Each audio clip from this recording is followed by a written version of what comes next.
Praise the lord. దేవుని నామానికి మహిమ కలుగును గాక. మీ అందరికి నా వందనాలు తెలియజేసుకున్నాను. ఈ దినమున దేవుని వాక్యాన్ని ధ్యానిద్దాం. మొదటి కొరింథీ పత్రిక 4వ అధ్యాయం 20వ వాక్యాన్ని చదివి ధ్యానిద్దాం.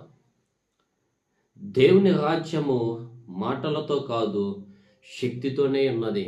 Praise the Lord. హల్లెలూయా. దేవుని రాజ్యము మాటలతో కాదు, శక్తితోనే. ఏ శక్తి అది అంటే పరిశుద్ధాత్మ శక్తి. రోమ 14:17 మనం చూస్తాం కదా, దేవుని రాజ్యము భోజనము కాదు, పానము కాదు, నీతి సమాధానం పరిశుద్ధాత్మ యందలి ఆనందమునై ఉన్నది. అంటే దేవుని రాజ్యములో ఆకలి దప్పుకలు ఉండవు. దేవుని రాజ్యములో నీతి ఉంటుంది, సమాధానం ఉంటుంది, అక్కడ సహవాసం ఉంటుంది దేవునితో. అయితే మాటలతో, వ్యక్తమైన మాటలు చెప్పుకుంటాం, ఇలాంటివి ఉండవు అక్కడ.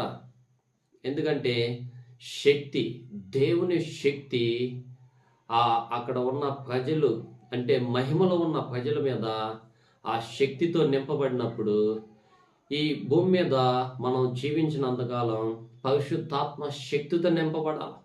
పేతురు జీవితంలో పరిశుద్ధాత్మ శక్తితో నింపబడుతున్నాడు. ప్రతి దినము కూడా పరిశుద్ధాత్మ శక్తితోనే.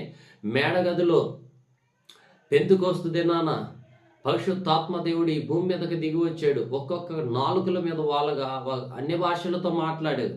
అంటే దేవుని రాజ్యము తినేది, తాగేది, అక్కడేదో వివాహాలు ఉంటాయి, భూమి మీద ఉన్నట్టుగా ఉండదు. మనం అనుకున్న విధంగా ఏమీ ఉండదు. అక్కడ దేవుడు న్యాయపీఠం మీద ఉంటాడు. అందరూ దేవుణ్ణి నమ్ముకున్న ప్రజలందరూ కూడా ఆయన్ని ఆరాధన చేస్తారనమాట. వర్షిప్ అంటే వర్షిప్ చేయాల దేవునికి. ఆరాధన చేసే క్రమంలో ఆయన శక్తి అనేది రిలీజ్ అవుతుంది. ఈ భూమి మీద జీవించినంతకాలం మనం దేవుని శక్తితో నింపబడాలి, దేవుని ఆత్మతో నింపబడాలి. దేవుని వాక్యముతో మన హృదయంలో ఎప్పుడు ఘోషిస్తూనే ఉండాలి.